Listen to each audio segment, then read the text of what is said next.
जय श्री हरि। पूज्य गुरुदेव के चरणों में बारंबार प्रणाम। क्या आप मृत्यु के भय से मुक्त होना चाहते हैं? क्या आप काल की फांस से बचना चाहते हैं? क्या आप निश्चय ही राम जी से मिलना चाहते हैं? क्या निरंतर राम राम राम राम की रटना लगाना आपके जीवन का ध्येय है? क्या आप समृद्धिवान बनना चाहते हैं? यदि हाँ, तो ये कथा निश्चय मानिए आपको हर भय से निर्भय बना देगी। यमराज जी के भय से आपको मुक्त कर राम जी से मिला देगी। एक बार ध्यान पूर्वक इस कथा को श्रवण कीजिए। धनतेरस की ये कथा आपको यम की फांस से बचा लेगी, आपके चित्त को शुद्ध कर देगी, निर्मल बना देगी। राम राम की रटना, कृष्ण नाम की रटना निरंतर क्यों लगानी चाहिए, इस रहस्य को प्रकट कर देगी। हरि कथा को सुनने से क्या फल मिलता है, इस बात को बतला देगी। एक बार ये कथा सुनिए और अपने जीवन को उन्नत बनाने का एक मौका, एक अवसर निश्चय ही अपने आप को देने की स्वयं पर कृपा करें। आइए कथा श्रवण करते हैं और जानते हैं धन त्रयोदशी की ये कथा आपको और मुझे किस प्रकार यमराज के भय से मुक्त करने वाली है और श्री हरि के चरणों तक पहुंचाने वाली है। प्राचीन कथा है कि राजा हेम को एक पुत्र की प्राप्ति हुई। पुत्र उत्पन्न हुआ, राजकुल में बड़ा वैभव सा छा गया, आनंद का उत्सव। किंतु ज्योतिषियों ने नक्षत्र गणना करके बताया कि जिस दिन इस बालक का विवाह होगा उसके 4 दिन बाद इसकी मृत्यु हो जाएगी। उस बालक को राजा मृत्यु के भय से बचाने के लिए यमुना के तट पर एक गुफा में ब्रह्मचारी के रूप में रखना प्रारंभ करते हैं। आज राजा के पुत्र को पैदा हुए 16 वर्ष व्यतीत हो गया। ब्रह्मचारी के स्वरूप में वह अपना जीवन बिता रहा था।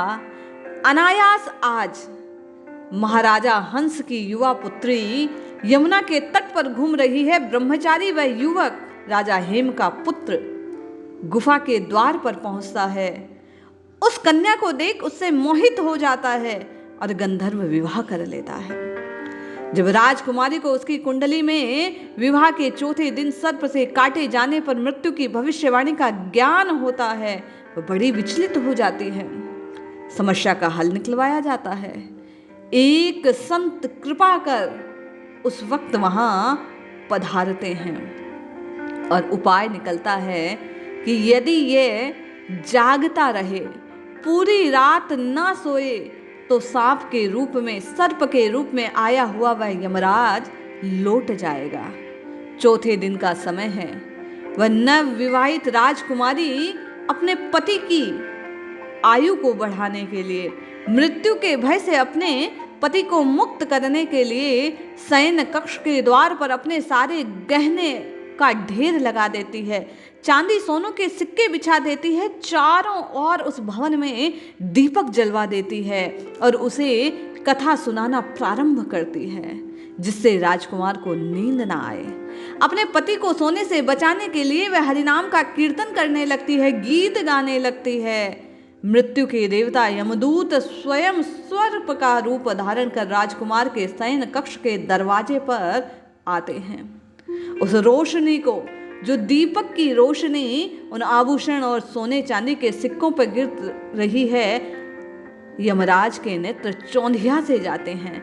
वे स्वयं को अंधा सा अनुभूत करने लगते हैं, किंतु मृत्यु के देव है, इसलिए प्राण लिए बिना जाएंगे नहीं।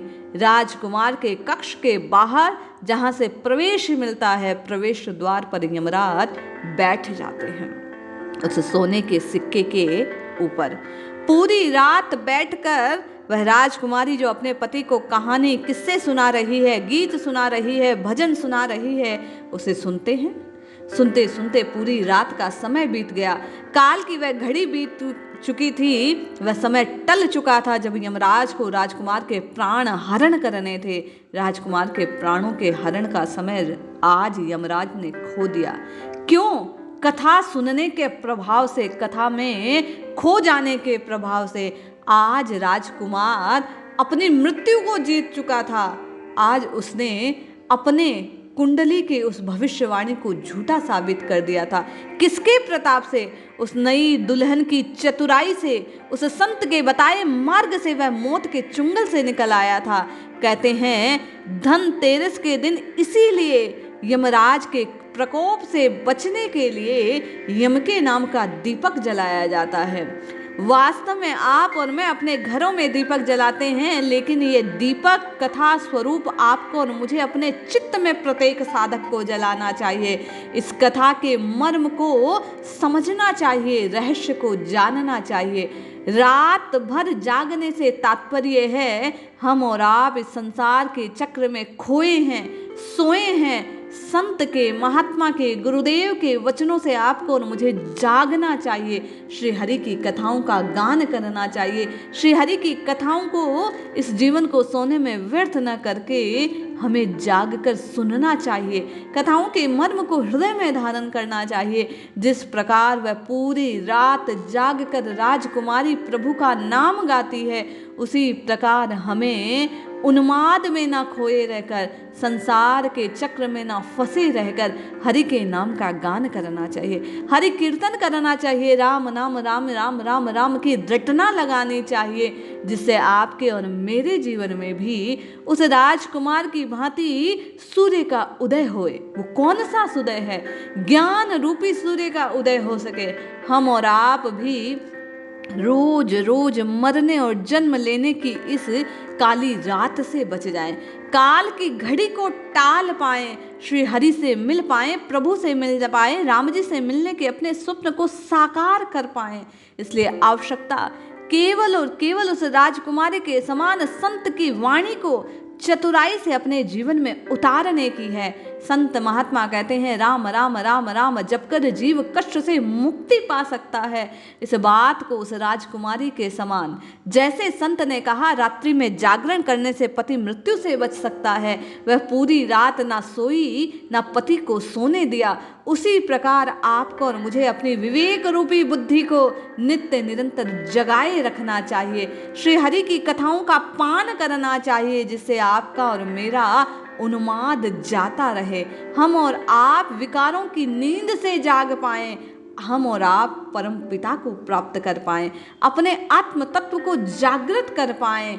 यम की फांस से बचने का केवल और केवल एक ही उपाय है, श्री हरि की कथा, राम जी की कथा, राम जी के चरित्रों का गान, राम जी के चरित्रों को श्रवण करना।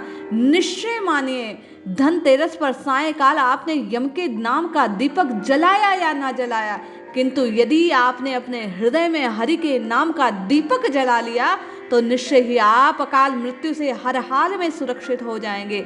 आपके परिवार को स्वास्थ्य प्राप्त हो जाएगा। आप रोज रोज की जन्म मरण के इस चक्र से छुटकारा पा जाएंगे। विधि का विधान बदल जाएगा, भाग्य उदित हो जाएगा, आपका जीवन उन्नत हो जाएगा, हर कष्ट से आपको मुक्ति मिल जाएगी।